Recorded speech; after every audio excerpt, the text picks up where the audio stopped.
ത്രിഫല ചൂർണം വാങ്ങിക്കാം. ത്രിഫലാദി ചൂർണം വേണ്ട, ത്രിഫല ചൂർണം അല്ലെങ്കിൽ വരാചൂർണം. അത് ഒരു 2-3 സ്പൂണ് ഒരു 2-3 ഗ്ലാസ് വെള്ളത്തിലിട്ട് നല്ലപോലെ തിളപ്പിച്ച് ആറിയ ശേഷം, അറിയുന്ന ഉറപ്പ് വരുത്തണം, നന്നായിട്ട് അരിച്ചെടുക്കണം, നൈസായിട്ട് അരിച്ചെടുക്കണം. കാരണം അതിൽ തരികൾ ഉണ്ടായാൽ കണ്ണിൽ പോകാൻ സാധ്യതയുണ്ട്.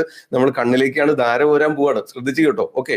അപ്പൊ ഈ കണ്ണില് ചുടുകുരു, കണ്ണ് പുകച്ചില്, കണ്ണില് വരുന്ന പലതരം രോഗാവസ്ഥകൾ, അമിതമായിട്ട് പീള കിട്ടുക, കണ്ണിൽ കുരുക്കൾ വരിക, കണ്ണിന് ചുവപ്പ് നിറം വരിക, കണ്ണിന്ന് വെള്ളം വരിക, കണ്ണ് ഡ്രൈ ആവുക. പലരും പറയാറുണ്ട് ഡ്രൈനെസ് കൂടുതലാണെന്ന്. ഓക്കെ.